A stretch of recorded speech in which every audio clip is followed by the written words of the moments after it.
Okay, here we are. First episode, 2 guys, 1 cast, man.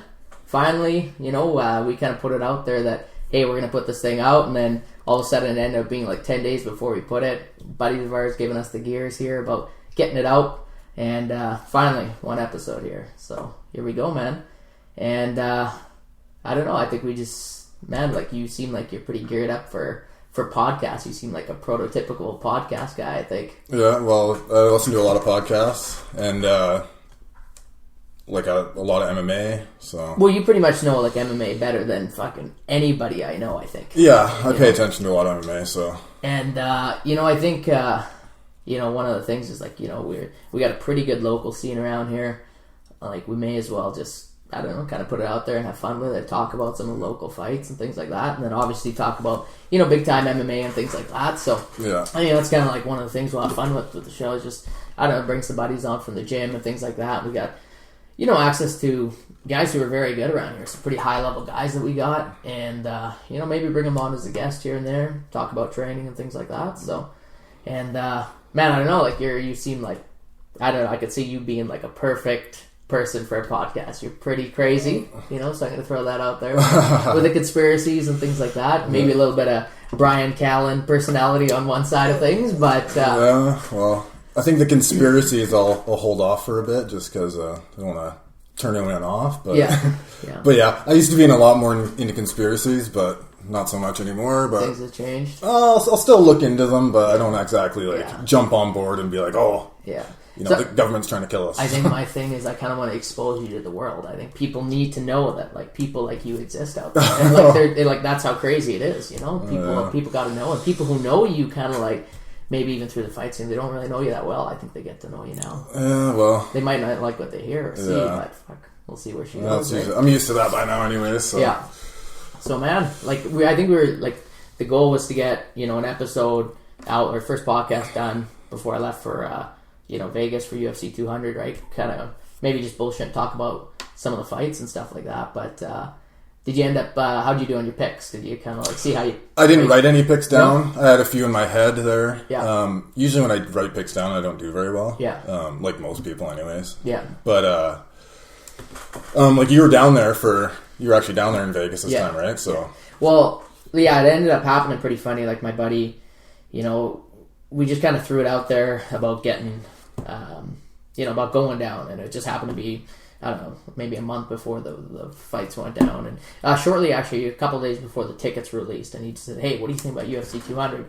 Never been to UFC in Vegas, been to UFC out here, a couple of them, and I was like, yeah, okay, why don't we do that? And so then, I sent him a link to the seating chart, just kind of check it out, and the prices, and they ended up being like pretty damn expensive, right? And then I said, okay, well, maybe we'll think about that. We'll see how it goes, right? I'll check in with a couple other buddies to see what they want to do. And I happened to go out for dinner. I came home.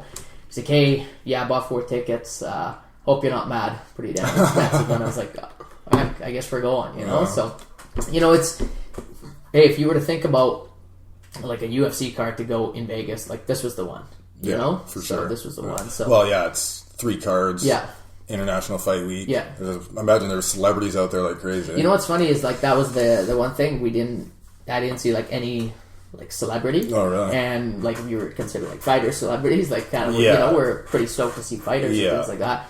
I didn't really see many. Like surprisingly, we didn't go to like the fan expo. Yeah. So in terms of like you lining up for a photo or signature with fighters, we didn't actually go to that. But we saw some around. One of the funny ones we saw actually.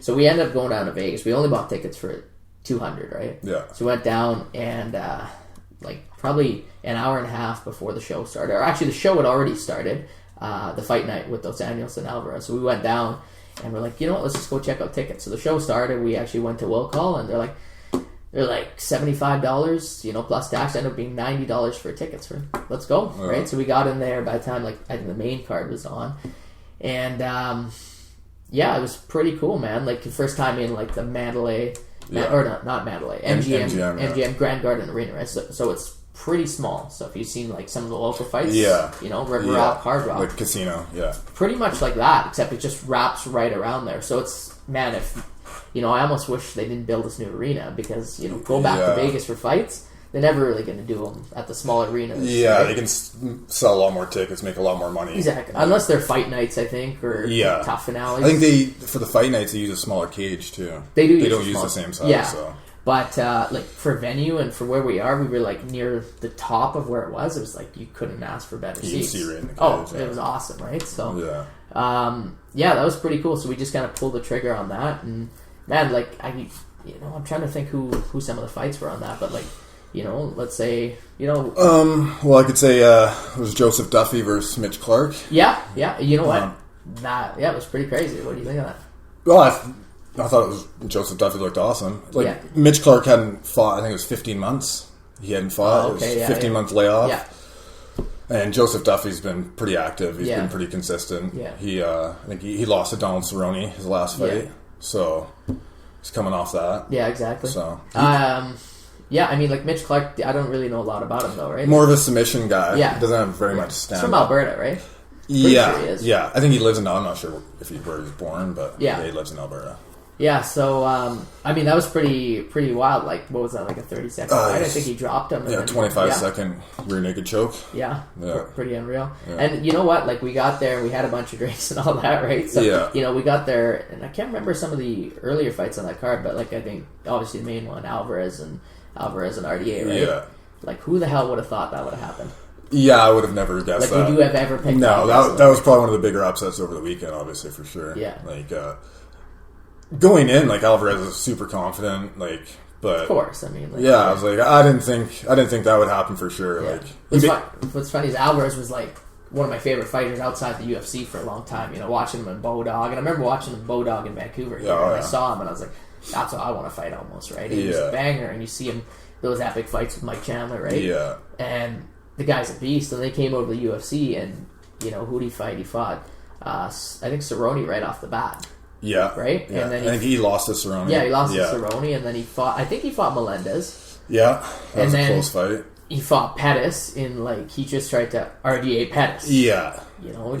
Pretty much tried to wrestle fuck him, Yeah. And he was successful, and he did it. Yeah. Right? But you look at that, and then he gets a title shot, and you're like, holy shit, he's going up against a beast. Yeah. Right? So, yeah. I don't know, what do you think of that fight? Well, it was a complete shocker. I didn't think I thought it would be total opposite, right? Like, I thought Dos Anjos, it would be just the total opposite of what had happened. Yeah. And especially so fast, too, right? But, like any fight, like, he got clipped, and he was basically trying to recover the whole time. You know what I mean? Like, and Alvarez put it on him after that. Like, yeah. I wonder, because, like, RDA is such, like, a fast fighter, too, so maybe, like, they both just kind of started fast, but he just didn't really... Almost looked like himself, almost, when he came out. Yeah, one thing I was going to say, like, I know, like, a lot of people were talking on the internet, but, like, he did look smaller to me. Yeah, I thought so. Like, before, he looked really jacked, and he looked a little bit small. I'm not saying, like, steroids, whatever, who knows, but he did definitely look smaller, I didn't bust it out, but, like, I had that impression of him, too. And normally, you watch a fight, and, a guy looks, he's putting it on him, he's an absolute savage, or he's just even, like, looking bigger. The one fight I recollect more than any other fight or a fight that I've seen was when he fought Pettis and how he mauled him for 25 minutes. I was like, I've never seen... Yeah. Maybe it was because Pettis was, at that time. Was the stud. And it was like, holy shit, this guy actually did that to Pettis. Yeah. But I'd never seen RDA fight like that. I was like, God damn. And, and that immediately crossed my mind because I was like, he is pushing the pace for 25 minutes and he's just looking like a savage in there, right? Yeah. I think that's what a lot of people expect this fight too. Like, it was gonna be a tough fight for sure, right? Because Eddie Alvarez has been around forever, around the game forever, right? So, yeah, man. You know what? I'm stoked though because you got him as a champ right now at 55. You got Robbie Lawler at 170. Like, who would have really thought these two guys? I mean, not so much Alvarez, but like even like Robbie Lawler, like he's an old school banger. That doesn't happen too often where the old school guys come back and win a title. And realistically, are strikers, man. You know, you're like they're all well rounded, but strikers. You don't really see that these days, and it's pretty cool to actually see a guy like that come in, right? Yeah, I think the exception there's Anderson Silva, but he's the greatest. And I think it also opens the door for Nate Diaz to come back down to lightweight. Against Dos Anjos, the title holder, I don't think Diaz is going to go back down, right? Yeah, exactly. Doesn't make sense. Yeah. But Alvarez, it's an interesting matchup. Yeah. It opens everything up, right? So. Yeah. I think it did the same thing for the women's division when Ronda Rousey lost. You know what I mean? Like, which is great. Yeah, exactly. Opened it right up. Yeah, so. That was one of the funny things. So we'll go back. Like when I went down to Vegas, the very first thing we did when we got down there was we were staying there at the Mirage, right?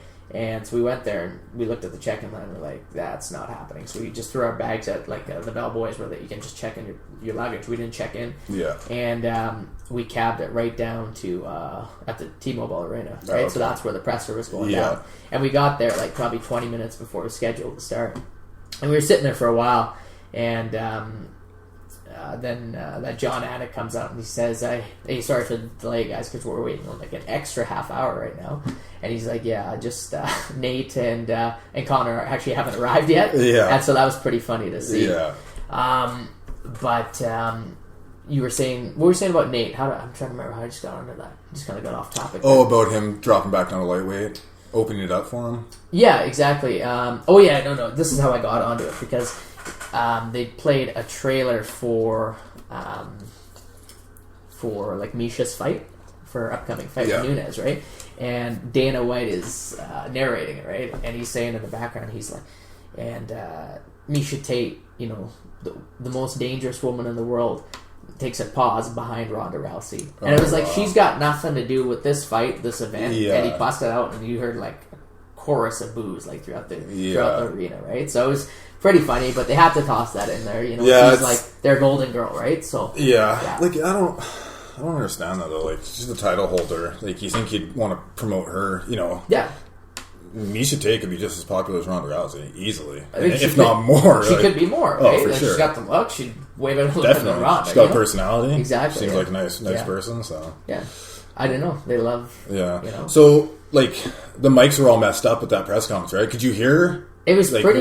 It was pretty funny. Like everyone in the audience could hear exactly all the questions that were asked. Yeah. And we were just trying to figure out like why they couldn't hear it, and we thought Nate was just trying to be like. Just trying to play it hard, like you know how he always does, and he kind of fucks them around a bit. Yeah. So. But he's just like, man, these mics are shit. I can't hear stuff. And then, you know, questions were coming out clear, and we're like, how can he not hear this? Yeah. And then you know what, Dana, and then even McGregor said it because McGregor was kind of laughing. We thought like he was just kind of screwing with Nate and just making him look like an idiot. But he said he's like, man, honestly, it's something with the actor.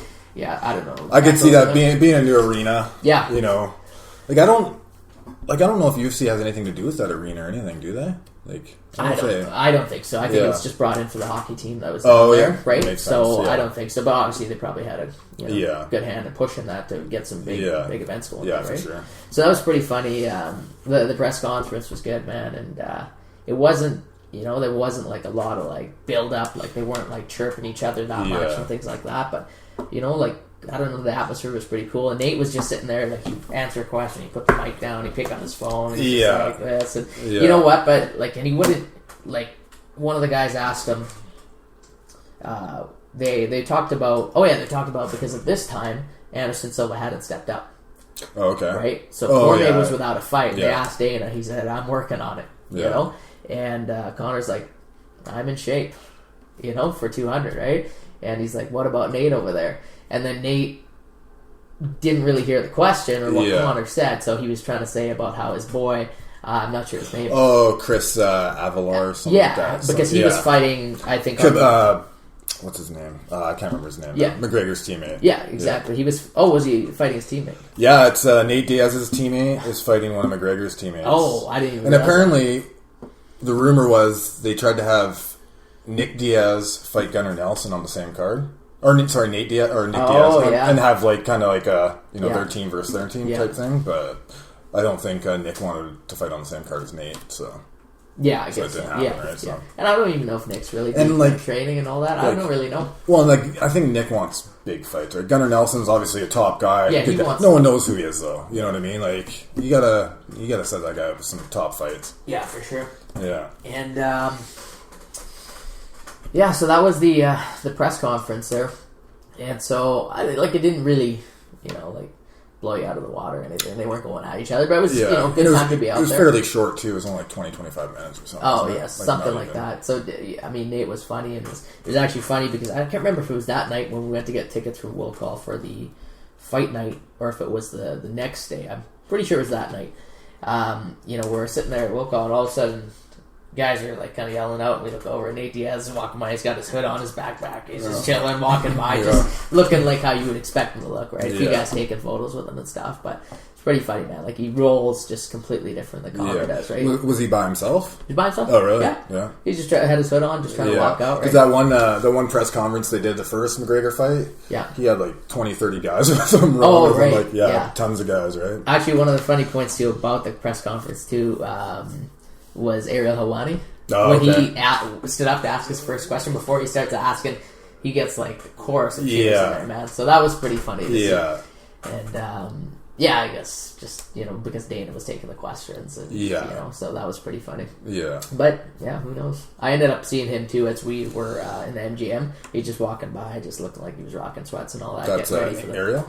Ariel. So man, and pretty much that. Like, for the fight night, I mean, like, that was pretty shocking. Like, for sure. There wasn't too many other big fights on that card. Like, there was Roy Nelson, Derek Lewis, which went 3 rounds, which I don't think anyone would have in a million years would have guessed. What's up with Roy? I don't know. He's taking a lot of punches, man, and he's 40 years old, right? So he's getting up there. I think he's lost 6 of his last 8. Yeah. So I mean, I just thought he would put it on Derek Lewis. I mean, they're both big, tough guys. Like with Roy Nelson, like, he's got such a good ground game. Yeah, you know what I mean. Like, he's a high level black belt. Yeah. When he gets on top of guys, he's an animal. But like, he never does it. Like, he fell in love with that big right hand. And then he ended up, kind of resorting to the takedowns after a little bit, right? When he realized he couldn't, get some of the top guys. What was, like, Derek Lewis, I think he was coming in, like, leading up with those uppercuts, or just everything up the middle, right? He was catching them, like, he was getting Roy hurt, right? So, nothing too clean, but he was getting in there. And Lewis, I think, was a split decision, which was... It could have gone either. It wasn't, nothing crazy exciting. They both kind of got tired after the first round, right? So. Yeah, exactly. And then, so, I mean, like, as far as the fight night goes, I mean, it's pretty cool to be out there. It wasn't, like, the most stellar card, but ended up getting tickets again, just went down to Will Call. We went down to the TUF Finale, and that was actually a sick card. And I'd say it actually probably had almost more fun there than I did at UFC 200, right? And so... Why is that, though? I don't know. Like, I think just because UFC 200, like, the undercard was very good. I guess it would have been a Friday night too, right? So it was like, would have been a little more jumping, I guess. I guess. I mean, I think Saturday, I think the expectations were almost so high for it, and then really the fights, they didn't really like entertain that much. I mean, I thought the undercard was really good, but later on, I thought the Key and Brown fight, that was good too. But 2 of the fights I was really looking forward to were Dillashaw and Assunção. Just a big Dillashaw fan. So. And, he didn't really look like as sharp. He didn't really perform like how he did against Barao in the title fights. Like, it looked like he was just going through the motions. Yeah. Almost like a sparring match almost. Yeah. And then Edgar Aldo, too. Like, it was just pretty much a replay of that first fight, right? Yeah. And, again, I thought... And you're a huge Edgar fan, right? I'm a big Edgar fan, but I really... And I like Aldo, too, but I really thought this was just... I thought it was Edgar's time. Yeah. I thought Aldo was maybe, on the tail end of his career, and then Edgar was really starting to pick up. He had that knockout of Mendez, and he's beating everyone, right? Yeah, he's on a five fight win streak. Yeah, so I don't know. I thought it was his time, and it was just a replay of that first fight. I kind of thought the same thing, right? Like I thought Edgar was gonna put it on him, and I thought it'd probably be a decision. That's what I picked. Yeah. Yeah, it was pretty surprising. Like Aldo looked good. Yeah. He coming back from that quick knockout. Yeah. He looked good. Edgar couldn't really do much to him. So although I picked. I thought Aldo would beat McGregor in the first fight. I can't pick him again. And when he if he gets that rematch with McGregor, I picked Aldo against McGregor the first time too. And, what about this time? I don't think I could pick him. No. Like if I was putting money on it, I'm gonna put money on McGregor. Exactly. Right? Like, after that quick of a knockout, that'd be stupid. And how about that photo? Oh, that was an awesome photo. He might, it looks like he planned. This guy is he just makes news everywhere. He's not even fighting, and he makes news with this. Well, the thing with that is everyone's ripping him because he's a title holder. He's not defending it, but at least he's there watching the fight. Yeah. He was obviously into that fight. Exactly. So he obviously cares about who he's going to be fighting. So It's titles, like whatever, man. Like I know some people want to get the title thing on their resume, but whatever, man. He's getting the big fights. You think McGregor, like if he didn't have the titles and he was still making $5 million a fight, he would care. He wouldn't care. Like, exactly. Yeah. You know. Oh well. Yeah, and then back to TUF Finale too. Like it was pretty funny to see Gray Maynard. Yeah. You know, and it was funny when they said it. I guess they must have said it in the bill or something like that. I don't know where I heard it, but he hadn't won a fight in 4 years. Yeah, he same thing, 15-month layoff. Yeah. Right? So he'd been out for a long time. Yeah. And then even before that, it was always like one fight, yeah. you know, in 2014, one fight in 2013. Yeah. And then, four losses. He was coming off 4 losses in a row. Yeah. And I remember even I think Dana said it too. He's like kind of pushing him a little bit to retire, like because he's taken like some serious damage too. Right? Yeah, he's been in some battles. Yeah. How do you tell a guy though? Like kind of like the top of the game. Like, yeah, and this was his first time at 145. Right? Oh, that's so he right. cut to 145. So there could be the Edgar Maynard down the road, the line. You never know. They fought twice, right? They fought twice, and that's what people were talking about right away. They're like, "Oh, this could set up." Even before Maynard had won, I think they were talking about on the broadcast. I never even thought about that. So it'd be interesting, but like, Maynard's got a long ways to go, right? Yeah, like, I don't even that fight. Like, I don't know if you remember that. What happened in that fight? The Maynard, Fernando Bruno. It was very sloppy. Like, which fight is that? The Maynard and the Bruno fight. Like when he fought on the finale. Yeah. Did he fight Tavares? No, that was that Korean Superboy. Oh, that's right. Yeah, because I was talking. Oh, that's right. Yeah. Yeah, so like the Maynard and what's Fernando Bruno fought. It wasn't Maynard's. Maynard wasn't fighting sloppy. It was because that Bruno was just throwing just haymakers from anywhere. So it was like kind of Maynard didn't really have much of a choice, right? Like, it was entertaining, man. Yeah, like, he was just swinging. Yeah. And Robbie Lawler was in the crowd just cheering for Maynard. I guess they must be buddies or something. So that's awesome. Yeah. He probably just respects another banger like that. Yeah, well, another guy that's been around for a long time. Yeah, I always cheer for those guys when I see them too. Right? Like it's always never been like a fan of them like before that, but like the guy's been around forever. He's still fighting, like, and he's still pushing, and he's not just like fighting for a paycheck. Although like we may see it like that, like that guy wants to be at the top of the game, right? I think he's like on the post-fight interview. He said he doesn't want to end it like that. You know what I mean? The way his last 4 fights have gone. Yeah. So like, how do you want to go out like that? Yeah, right? So, a lot of guys don't, right? So and then that Korean Superboy. Yeah, that guy's a stud. Yeah, against Tavares. Yeah. I'd never seen him fight. Never really heard about him. Yeah, but I got to look him up now. Cause I'd seen him fight on the couple other cards, and I think he's 3 wins in the UFC. And he stopped them all like in the first round. I think, right? Yeah, he's 12-0, and all his wins are by KO TKO. All his wins. So he's got 3 wins in the UFC, and they're all by TKO. He looks big for that weight class too. He looks big. I don't know, maybe it was just because Tavares looked smaller and he's got the height on him. Yeah. But he's got that jab cross, and he's got quite a bit of length for that weight class too. And he just looks calm in there too, because I think Tavares took him down. He's just like chill, and he's like, okay, Yeah, and Tavares he's been around the block, and he's been fighting really well lately. So that was cool, man. No, I got like pretty high hopes for that guy. Yeah, well, it's good for UFC MMA or in Asia, right? Like, more stars build up some of these guys. Obviously he's like pretty far behind at this time. Like, he's still newer to the division, but like I see him going up against what's his face, the Hawaiian guy, long, tall, Max Holloway. Yeah, like I could see that just because both guys are like long and would be down bang, for sure. Right? So Max Holloway is always an exciting fight. Yeah, he gets better every fight. Yeah, I at first, I wasn't really too impressed with him, but like, how many wins in a row does he have? You know what I mean? Like, and he's just every fight he looks better, and exactly, using his reach. Yeah, and, he's he's screwed though, right? Because he's that next guy. Because really, he's next in line. He's been the next guy for a little bit too. But now Connor's got to fight Nate. Then he's got to fight Aldo. So and Holloway's gonna have to fight in between them. And he's gonna have to win those fights. Because if he loses them, he's not getting that. So and then. Actually, another really, really good fight in the card. But I mean, I'm just a big fan of Ross Pearson. Yeah, like that was I don't know. He just goes in there and he's when he first came on the scene, he was pretty he was a banger. He was tough, but he's actually quite technical when you watch him box. Yeah, for sure. Oh, he's been around forever too. Yeah. You don't watch Bellator at all, right? No, so you don't know who Will Brooks is. I've just heard about him. Yeah, he was he was the current champ for Bellator. And I think he vacated, right? They didn't renew his contract.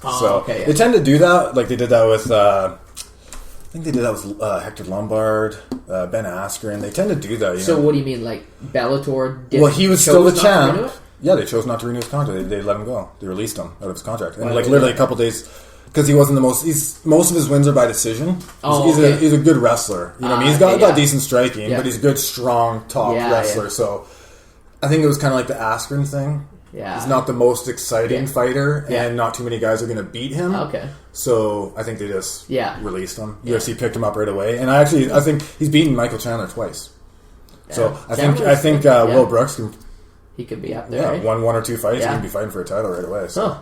You know, you look at all the title holders now. Yeah. All of them come from Strikeforce, Bellator. You know what I mean? Like, they're all from different organizations. Yeah. The guys behind us who were sitting there, I think they might have actually known him personally, but they were like really talking up Will Brooks and saying like this is his time. You know? Yeah, I think one of the other reasons was he was always bashing Bellator.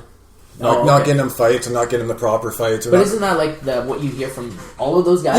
Yeah, for sure. I think they got like he'd go on Twitter and just bash them, say like they're not treating their champion well and all this stuff. And, that's pretty funny. Yeah, so I think that had something to do with it.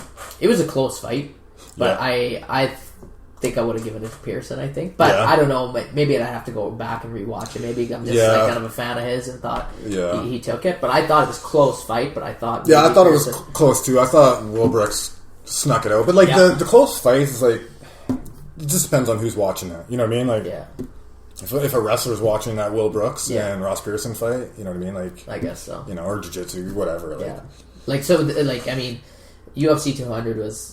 It was, epic to go to, right? To go to UFC 200. Yeah. But I actually had a lot of fun at the finale. Yeah. Like, the main event. Like, Joanna, like, she's a savage, right? It was funny, like, watching her live, actually, because, after the second round. So I think, I don't know how you saw it, but you gave Claudia the first two.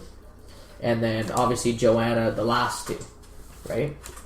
The last three? The last two, for sure. And I thought the third round was... maybe the deciding factor, which I still gave to Joanna. Yeah. But I thought that was the round because some people, I think Claudia still got like a takedown in that round.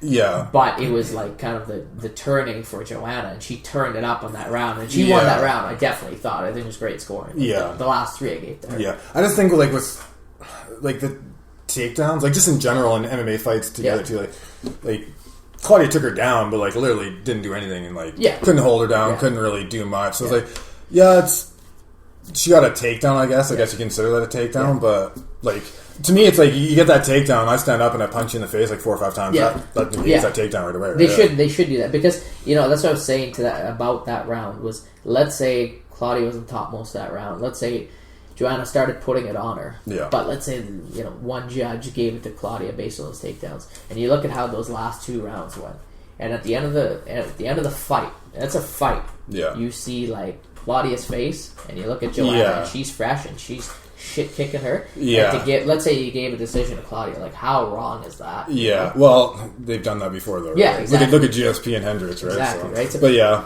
So I think they got it right, but it was just like that was a great fight. But to watch her live, how fast her hands are, and how effortlessly she puts together combinations, it's unbelievable. Yeah. And I don't think there's any other girl fighter that's like her. You know what I mean? Like she's a killer. You know what I mean? Like I guess you can say Holly Holm's kind of like that, but you know what I mean? Not on the same level. Like it looks like she wants to go in there and she wants to like hurt you. She is trying to do serious damage. Yeah. It's awesome to see. Yeah. It's just almost so rare, right? Yeah, she goes for in sure. there. And again, like another dominant striker. Love seeing that. Right? Like someone's just going to put it on them and beat the shit out of them on the feet. So I thought that was pretty cool. Yeah. Like you said, you didn't watch any of the Ultimate Fighter show, right? No, I didn't see any of it. But I wanted to bring up... because my buddy was go off about it. You watched that episode? I was like, like it is what it is. The shows weren't that great. You know, there was... Joanna was beaking off of that Claudia quite a bit, which is, exciting. It makes it exciting. Builds up the fight. But the 205 final was Andrew Sanchez and that Khalil Roundtree. Yeah. And I don't know if you... Like, I didn't notice this while the fight was going on, but after, there was... On the underground, on the UG, there was like a thread going on about that Khalil, during the fight, telling his mom to shut up. So I was like, what? I was like, trying to think. And then there was a video of it, and it was like a 10-second video, and he's literally... That Andrew Sanchez has got him on the ground, up against the cage, just working him. And I'm not sure what time it was in the round. Okay. it had been happening to him quite a bit, and I guess his mom was yelling the whole time. I don't know what she was yelling. So Sanchez's mom was yelling? No, Khalil, the guy who was on the bottom's mom was yelling. Yeah. Like, and I don't know what she was yelling, if she was yelling, like, stuff to the Andrew Sanchez about, like, oh, you're just, just dry humping him, you're just wrestling him. But that Khalil literally, Mom, shut up, in the middle of the thing, and then he literally turned around and said, Mom, shut up. Oh, really? Yeah, like, in the middle of the fight. Like, I gotta check that out. I just thought it was pretty interesting. Like, that is funny. I remember that was my last fight. Yeah, I think it was my last fight. And like I'm walking up to the cage and I'm getting greased up, but as I'm about to take my shirt off and stuff, my mom like runs up there. It's like, go son, go, and I was just like, did one of these, like, get away from me, please, right now, never do that again. My brother's sitting there like, no, I'm sorry, like, so that was embarrassing. So I could only imagine you're like, at the world stage there, and that happens. It's pretty funny. How many fights were you in?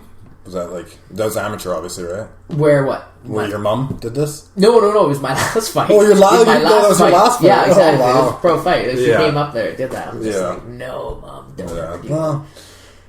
She might have had some liquids to help her with that too. Could be. Yeah, at least she didn't hop the cage if I got hurt. Or something like I've seen that before. Yeah, that was pretty funny. Yeah, so, man. But yeah, like finale, like awesome time. And like again, like the smaller arenas were like those are pretty cool to go to. And if you can get in there for fairly cheap, like man, going down to Vegas for a fight like that. I mean, I get that it's not a big pay-per-view, obviously, right? But go down and like go to a fight like that was pretty cool. Yeah, I think when you can hear. Like, you would obviously know from fighting at Hard Rock and River Rock. I think when you can hear, like, the corners when you're in the crowd, you can hear the corners yelling. Yeah. You can hear the punches. That you're right into it, right? Like, and it was funny, too, because you're in a small arena, it didn't feel like... I mean, the only other UFC fights I've seen were in Vancouver, right? So, again, you're in Rogers Arena, a big arena. Yeah. So it feels like, hey, this is, like, this massive event. But because we were in the small arena, it didn't feel like it was a UFC fight. Yeah. So it almost felt like, hey, like, these guys are world-class athletes, but we're watching them. Feels like on a level like kind of where we're at, like fighting. Yeah, so it was just kind of just like a different way of watching it. It's pretty cool to see. Yeah. Right. So I thought that was cool. And then UFC 200, we were pretty much like pretty high up there. We're hoping to get down, but the seats there weren't too many, right? Yeah. So we couldn't really get down. It was pretty high up, but oh well. So the 200 was in that T-Mobile Arena. Yeah. What was that arena like? Did anything stand out? Just like a normal arena? No, like a normal hockey arena. Like I noticed when they had the beginning, they had that screen that went over the octagon there. Yeah. Yeah. What was that like? That was different. That was pretty cool, I guess. They 360 angle. Yeah, they just kind of did a video around that. I thought, that was pretty cool. It wasn't anything like unreal. Like, I mean, I imagine they could do way. Yeah, it was just different. It was different. Like as soon as I turned it on to watch the Fight Pass prelims, I was like, am I watching the? I was like, there's a yellow. Terrible. Yellow. I was like, this reminded me of King of the Cage right away, right? And I was like, it was cool that they were trying to do something different, but it seemed like too much of an eyesore to me. You know what I mean? Like, it was just, I didn't, it like cheapened it to me almost, because I felt like I was watching King of the Cage, and I was like, I hate this. That's what I said right away. Yeah. So I was like, this yellow cage is brutal. Yeah, I think they should have tried that out on, like, maybe on a Thursday or Friday. One of those other shows, maybe. Yeah. Like, maybe not the 200, but... I'd be curious to see kind of what, like, some of the guys in the UG said about that, but, most people I saw were making fun of it. They didn't like it. It was really weird, like... Yeah, not a fan of it. They weren't saying it was yellow, it was gold. That's what they were trying to say. It wasn't yellow, it was gold. Is that what... Right? See, I didn't even pick up on that. It makes sense for a 200, right? And it also looked, like, when they got the white mats, like, it looks brighter. You know what I mean? Like, like the white mats? Like, the light instead of like the gold or whatever, like on the flooring of the octagon. Yeah.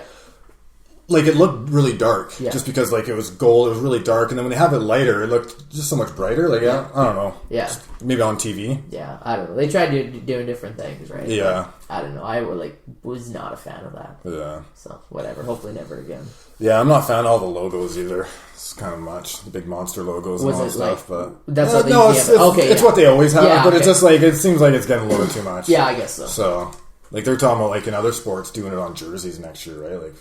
Putting basketball jerseys having like would be funny to see is I don't know if you ever watched like the old TKOs back in the day when they used to do like those the painting pretty much of the sponsors like Caesar's Palace on the guy's body. Like, could you imagine bringing that back? That'd be too funny. Like they did that in the UFC too, right? I think Rico Rodriguez. You remember who that is? Yeah, he fought like old UFCs there, but he. I don't remember ever seeing it. Oh yeah. Yeah, he had it on his back the one time, and the reason he did it is like they paid him. It was like $10,000 or something like that to have it, but it all smeared off in the middle of the fight, right? So. Oh, okay. I don't remember seeing that happen like in the TKO. Like they looked like they stuck on, but it was pretty. Yeah. It was pretty funny to see. Yeah. And then, like again, UFC 200 though, like the fights themselves, like ended up being not like a downer. I mean, you're there and you're watching live fights, but again, the build up, I think took it to the next level, and the expectations were just kind of like brought down a little bit. Right? Well, I think part of that was because of the John Jones thing too, right? Like that probably had a lot to do with it. Obviously, like Silva coming in and saving the day. That was probably best case scenario. You know what I mean? Like best case. I almost like when it happened, I was like, man, this is better than John Jones, but then it just turned out not to be. Yeah, like they were talking about Mousasi because he was on that card already. Yeah. Dan Henderson, which Henderson fought Cormier, and he literally got souped. Like, he got ragdolled. You know what I mean? Like, it doesn't make sense. Yeah. Bisping, I think, was one of them. Bisping, and that would be an interesting matchup, but I think it would have went a lot of the way the Silva fight went. You know what I mean? Like, yeah, exactly. So. I don't even think he would have made it that interesting. Yeah. But, oh well. And then so what we ended up doing was, because I kind of wanted to put maybe just some money down on the fights, maybe do like a parlay bet or something, right? But we just ended up with my buddies. I just said, hey, let's toss in $20 into a pot. We'll each take our picks on the entire card, because everyone on there pretty much. Yeah, right? For sure. And so I ended up going, I think, 8 for 12 on my picks. So it went okay, but my buddy ended up pulling off a come from behind and ended up tying me on it. So we ended up splitting that pot. That's pretty good. 8 out of 12. That's actually it was actually not bad. I was wrong on. What was I wrong on? The first 6 fights I was right. Oh, really? And then I picked Edgar. Yeah. Who did I pick? I picked Tate, Hunt, and I took Cap Zagano. Yeah. Right. That was the toughest one for me. I think Pena and Cap, just because I don't know. I thought they're both they fight the same way. They're both just tough, not that technical. They go in there and scrap. Yeah. And I thought, but then I was like, oh, you know what? I think they both had really long layoffs. Yeah. Unless Pena had a fight in between. But I think... Zingano had a way longer. Like, it was almost 2 years Zingano was off for. 17 months. Oh, okay. That's the last time Kat Zingano was obviously against Ronda Rousey, right? Pena, she was on a 4-fight win streak, and I think she fought somewhat, she got arrested not 6 months ago or something like that. She had that really bad knee injury. Did she fight since? Yeah, no, I think she fought after that once. Oh, she did? Yeah, okay. She fought after that once. Oh, okay, I didn't realize that. That was pretty much almost right when she came off the Ultimate Fighter there. Oh, okay, yeah. But, if you want to talk about that fight, I thought the Zingano and the Pena fight, I thought it was a good fight. Yeah, I like Juliana Pena. I picked her to win. Oh, okay, yeah. I just liked her. I liked her on the Ultimate Fighter show. Every time I've seen her fight, she goes after it. She's pretty exciting. Yeah. And then Zingano hadn't fought in a long time. Yeah. I see she's been going around to all these different gyms training, which is awesome, right? Yeah. But I think that's a long time to come off. A little soul searching. I don't know. It just seemed kind of strange. She was going Thailand, every gym around. Yeah. Well, did you see her weight cut pics? For 3-4 months out or whatever. She lets get up there pretty good. But whatever. Yeah, she looked good at the weigh-ins. Yeah, exactly. So, and then it's funny, we were talking about Sage Norcutt today actually at the gym because we got Jamie down there, and we got Gary, and we got this other guy Atushi who's just out here, and they've all trained. Yeah. And Sage Norcutt went out to TriStar. Yeah. And man, so did they train? They had trained with him, and I guess the opinion of him out there is not so good. Yeah. Man, he's bad. You're talking about his skill level. His skill level. Well, yeah. Just on the ground, watching it, he didn't even look. Both those guys didn't look like they even had blue belts. You know what I mean? Like that.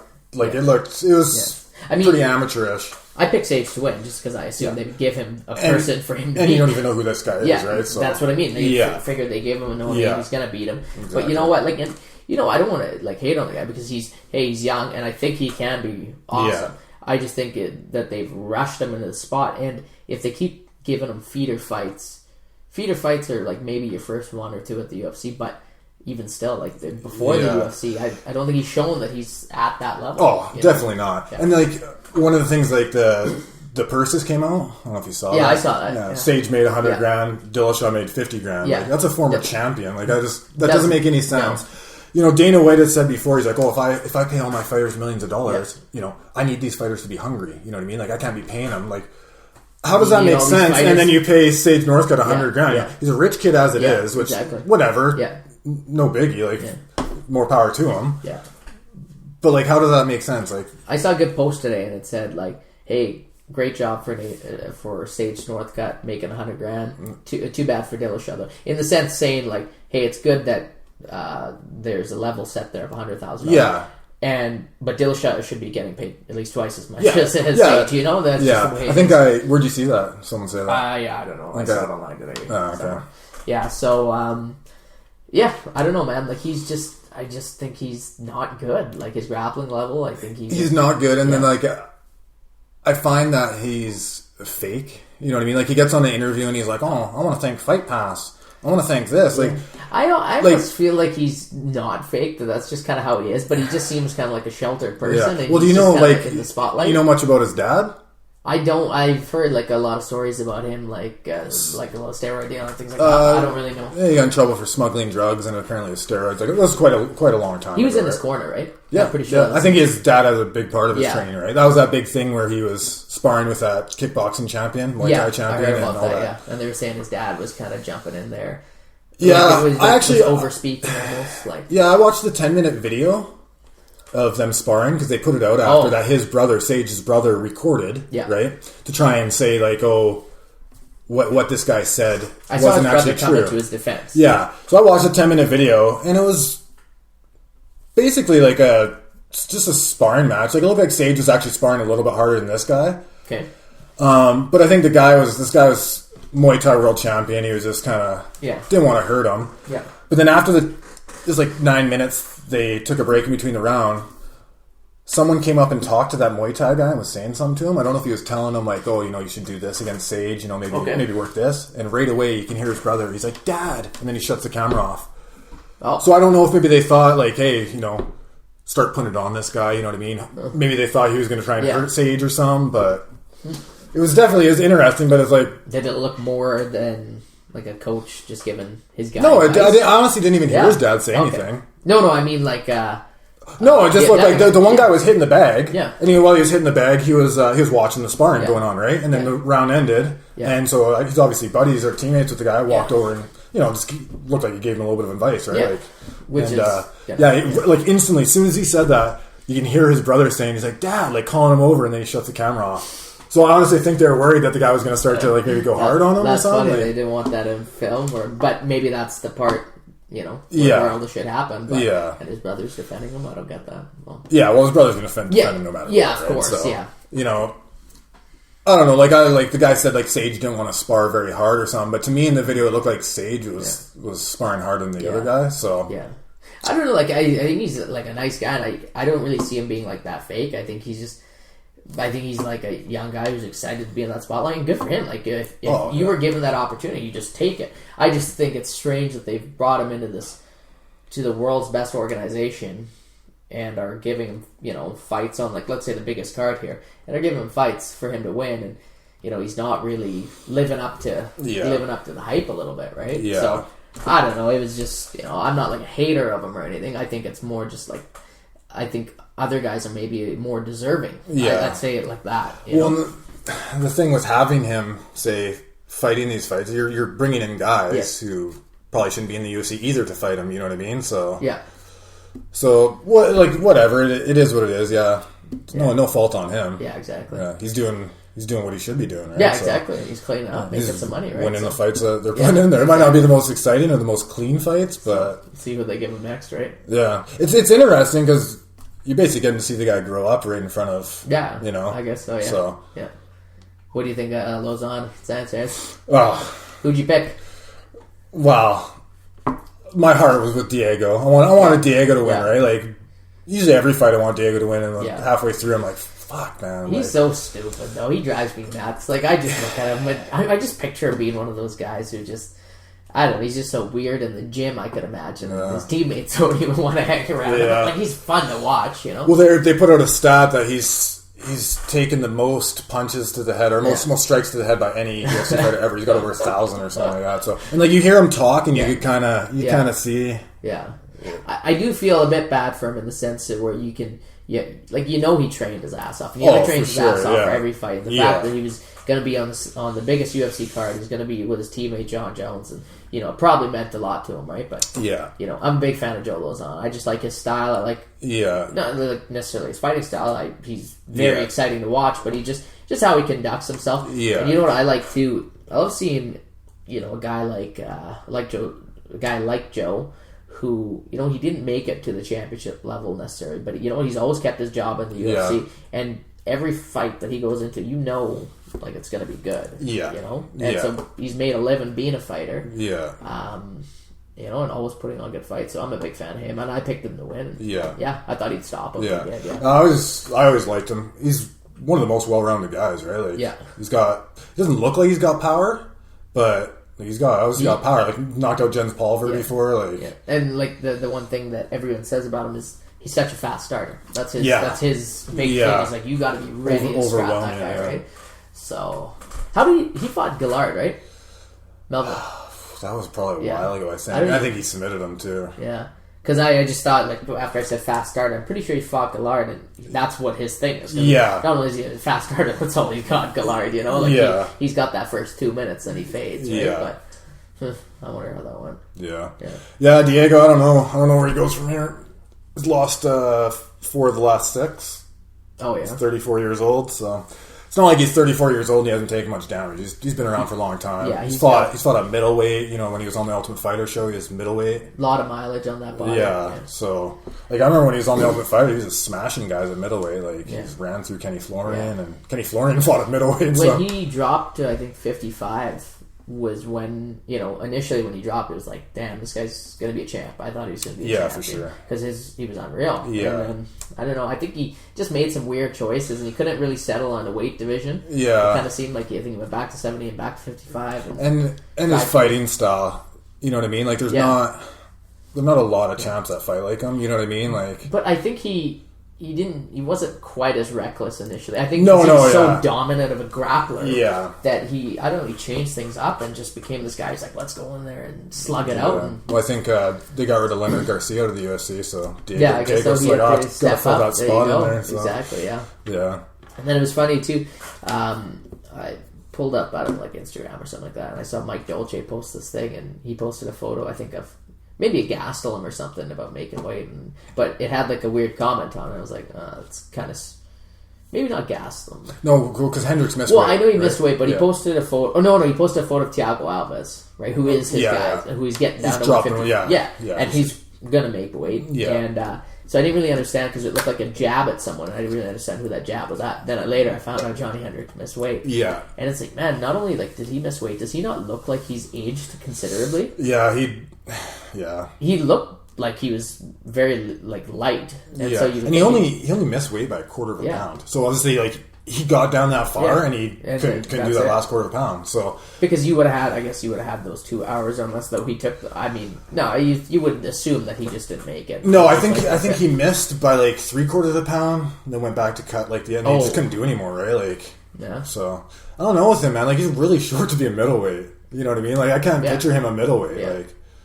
So I don't really get that guy. He's missed weight how many times now, and he's just, and you know, I saw him. You know, he was saying he was pretty unhappy. He said he doesn't really want to fight in Vegas again. I don't see what that has to do with it. But he lost that fight, and Gastelum put it on him, and he just, I don't know. If he can't knock guys out, I don't think he's got much. Yeah, I don't like. To me, like every time Johnny Hendricks loses, like a split decision or something, he's always got an excuse. You know what I mean? Like, and he's the fighter. He doesn't need an excuse. Yeah, you know what I mean? Like, it's a close split decision. Exactly. It's like, that can go in either way. Like, and you're gonna be bummed. You know, like it was funny. It's pretty like telling of like the contrast between him and George. Like, and I remember watching the post-fight press conference when he beat George there. Or sorry, when George beat him, right? Yeah. But they're sitting there. George is sitting there in his suit, right, and his face is absolutely mangled, right? And Johnny Hendricks is on the other side of the table, and Mike goes to Johnny. Oh no, it goes to George first, and he said something like, you know, it was a good fight. I respect him a lot, things like that. And then it goes to Johnny, and he goes off, and he's just like, man, I won that fight. Like, look at his face over there, right? And it's like, you know what? Like, you're acting like a clown, and you're talking like. That's George, the champ. You know, he conducted himself like a champ. It's not his fault. Yeah. He won. You know what I mean? Like, but it seems like Johnny Hendricks, every fight that he loses, it's like that. I just can't stand that guy. Yeah, and he's in a lot of split decisions. Yeah. You know what I mean? Like, I don't know if it's his style or what, but like he kind of he kind of went away from his wrestling. Yeah. You know what I mean? Like, well, I think he's knocking out everybody, and that's all he relied on. But now he's not even. I feel like he's not even really doing anything. I think people figured him out, right? Like, yeah.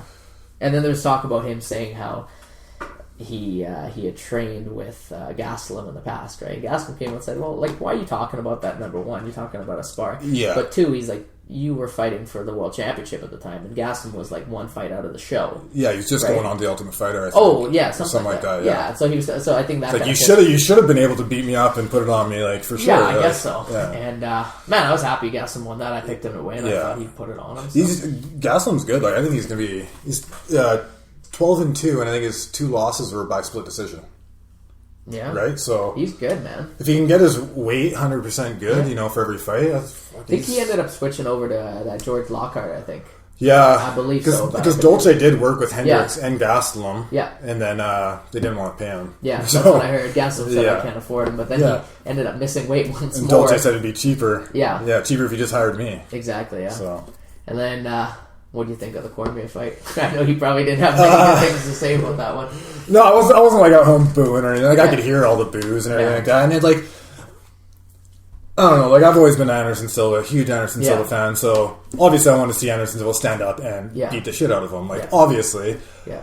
My thing is, like, you weigh so much more than him. You know what I mean? Like, you're just sitting in his half guard the whole time. You're not. You're you're making it like grinding. Yeah. You're putting your elbow in it, but you're not hurting him. Yeah. You know what I mean? Like if that's all you can do, if that's all you can do is get into half guard and do that, by all means, win the fight by that. But obviously, Cormier could have got out of half guard. He could have gone to side. He could have tried to do something different. It looked like he was like affected by the nerves because it was a 3-round fight, and that 3rd round it looked like he was exhausted, didn't he? Like, I mean... Yeah, well, I imagine the roller coaster of emotions, that's like, with everything going on. So. That's true, yeah. And, like, on top of it the whole week, I guess. Right? People booing, like, I'm not going to go to UFC event and start booing. Yeah. You know what I mean? Like, Cormier's freaking mother could be right next to you for all you know. Yeah. But it wasn't the most exciting, and, like, my thing is, like, you were supposed to be the main event. Yeah. And then you got dropped down to the 3rd fight, and then you kind of have, like, a pretty boring fight. You know what I mean? Lackluster. I guess so. I mean, it wasn't like an entertaining fight. I mean, everyone was booing Cormier. I actually am a very big fan of him. Yeah. And I don't even think it's his fighting style. I think it's I just respect, like, that embrace the grind. I respect his work ethic. I respect it a lot, where it's made me a fan of him. Yeah. Like, he's a guy who's just, keep on grinding, like, and he'll just keep going, and he's educated and he speaks well. And everyone is such a big fan of Jones, and he's such a fucking clown, Yeah. Where it actually annoys me almost. Where and you know what? Like, yeah, he went out there, and if you were to look at though, he did the smart thing, which was not exciting. And as a fan, I don't really, I would have liked to see him stand up or put it on Anderson at least. And I was excited when Anderson maybe kind of rocked him, but at the same time, I was happy Cormier won it because I actually am a very big fan of him. It sounds strange, but see, I'm at the opposite end because I am a John Jones fan. Oh, that's right. That's a whole other debate. Well, I don't maybe agree with everything that he does, but I think a lot of people like Jones more because they can relate to him. He seems more flawed. Cormier is like, I went to the press conference like, oh, at least I'm sober. You know what I mean? Stuff like that. Almost everyone in their family either knows someone, you know what I mean, or something like that. So I think people are like, at least John Jones is being real now. Everyone knows he's not the nicest guy. He's not even being real. He went out there at his little press conference and was all in tears, and I didn't know what I was saying, But he could have been crying because he was mad. He's not going to get that payday. You know what I mean? I don't know. Yeah. And then did you see the thing about Chael? Yeah, the estrogen blockers. Yeah. Is that true that came out? I don't know. Because that just Chael? But I also did see that it was his A and B sample both tested positive. Yeah. So I did see that. If it is for estrogen blockers, he's fucked.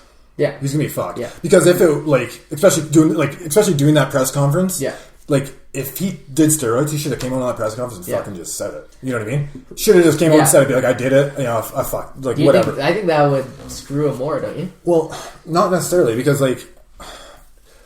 how many times I tell my kids all the time, right? Like, if you hold in a lie, you know what I mean? If you're telling a lie, it's just going to make it worse and worse and worse. If you tell the person, I did this to you, I apologize. it's going to start to mend it somewhat. You know, I wonder though, like, does it screw them in terms of like sponsors and things like that? I mean, well, I think it screws them no matter what. Yeah, okay, so, you know what I mean? Like, I think it screws them no matter. Yeah. Now, supplement companies aren't going to want to sponsor. Yeah, exactly. Because right away you're going to throw us under the bus. You know what I mean? That's like true, tainted supplements. Like, yeah, I guess so. It'd be interesting to see what happens. With I don't know. I'm a John Jones fan. Like, it's just like, he obviously got the most talent. Like, obviously the guy's freaking talented. Yeah, exactly. But, and I do think he beats Cormier. I think he just got... Especially if Cormier fights the way he did on that fight. But. Yeah, Cormier, he's still number 2. I don't think there's many guys who can beat him. It's funny, like, even when he came up for the weigh-ins, too, he's got, like, his shorts written right up. He's got the big high socks on him, like his shirt tucked in. Yeah, old school. Old school, yeah. But you know what? And there's a couple people were chirping him about it, like, what are you wearing out there? But you know what, man? I really like that guy. I just like how well he speaks, you know, his work ethic, and I don't know. Big fan of him. Yeah, I'm a fan of him too. I'm just more of a fan of John Jones. So if I had to pick sides, I'm picking John Jones. I don't understand that. I think, to me, it's not like I don't know. It's like his fighting skill. You know what I mean? Like, I don't know John Jones. I guess so, I don't know what he's like. Yeah. You know, I don't know what Daniel Cormier's like. Yeah. You know, I do. You know, like when you see Cormier like put it together, like I remember him picking up Barnett at heavyweight over the top of his head and dumping him. What he did to Dan Anderson. Love how he dumped him and gave him that little foot sweep. Yeah. So he can be exciting, but you know he wasn't in that fight. And that's one of the only fights I can probably think of that he wasn't very excited in. You know, that's a boring fight. Like he usually doesn't. You know, he's got pretty good hands, like pretty decent boxing. Yeah. So, and obviously trains with Cain Velasquez and Luke Rockhold and all those guys, right? So, but he's getting up there in age too. Yeah. So, you know, Anthony Johnson, I guess Anthony Johnson's fighting Glover Teixeira, so I guess the winner of that will fight Daniel Cormier. I guess so. That's what they were saying. That's the number one contender. So, I don't know. Anthony Johnson versus Cormier, that happened already. So. Yeah, exactly. I guess if it was Glover and Cormier, at least Glover's got pretty decent wrestling. Did Anthony Johnson have a full camp for that fight?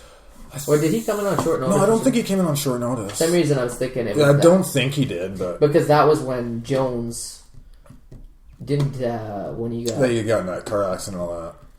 I think that's when he hit that pregnant lady and all that stuff. Yeah. So, I don't know, he's had so much stuff. Exactly. You can't even keep track of this guy. And then we were watching, I don't know, something online when we were down there, and they're like talking about how he got in this hit and run of this pregnant lady, and I just couldn't help burst out laughing. It's like, dude, like, man, you were crazy. And, like, of course that would happen to him. I think he's got some bad luck, but he brings it on himself. Like, but part of it, like, for sure. Yeah. You can only blame being young for so long. You know what I mean? Like, exactly. Like, he's what? I don't know how old he's, like 26, 27 now? I think he's 28. Yeah? Yeah. That's a grown man. Yeah, you know exactly. what I mean? Like, I mean, you're a big boy now, so, like, my thing is, like, everyone's going to mess up. Yeah. Just own up to it, man. Like, I want to see what, if he gets, like, a big suspension, what happens. I know Dana said he's like, I'm done with this guy. Yeah. Of course he wants him back. They can fine him up to $500,000 with that USADA thing now. The UFC. This is UFC fining him $500,000. Okay. And it's the UFC could spend for up to 2 years.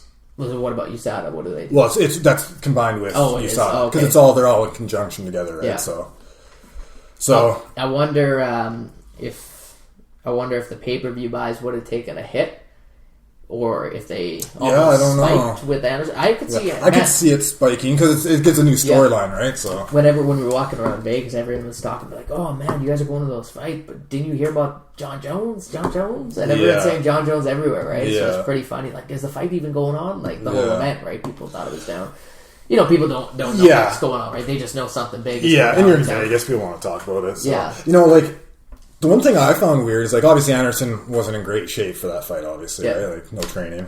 But, like, he weighed in with his clothes, 198.5. Yeah. Like, I always thought he was a bigger middleweight than that. Like, you know what I asked my buddy there? I was like, do you think this might have been a case where they had a backup ready?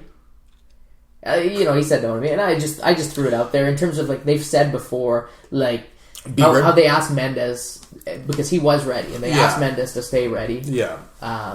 You know, in case something happens, right? But that was on a shorter notice because there was all that talk about Aldo being injured. Yeah. They asked him to start getting ready, and obviously he didn't have the full camp. Yeah. But they've said in certain instances they've asked someone, "Hey, stay ready." Yeah. I wonder. But it didn't look like Anderson Silva was ready, and I think if if he was that guy, I think he would have been out there way before 2 days. You know what I mean? Like they would have flown him out probably on the Monday. So when did they announce it? When did that fight get announced? Well, the Wednesday, I think, is when it came out. I think did they have a press conference? I think they had a press conference, and then Wednesday night, I think, is when it came out the test sample and he was off. Okay, because Thursday. Oh yes, I believe. So then they said all night they were going to work through trying to find someone. So Thursday, when we got down there at the press conference, that was like about noon. Yeah. They hadn't found anyone yet. So I think Thursday night is when they got someone. So they probably flew him down. By Friday. Yeah, because he had Anderson's put on Instagram headed to Vegas. Yeah. Right? And like I don't know if maybe he was headed to Vegas for 200 just in general. Yeah. But that was pretty cool to see. I didn't think of it like come to fruition, but it did. Yeah. It was. Yeah.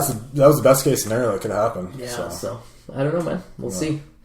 Anyway, buddy, I think we're gonna end the first one here. And we'll we'll see what we can muster up for next time. There's a lot of big stuff going on. Maybe we'll get a buddy on here and kind of join us and tune in for next time. Awesome.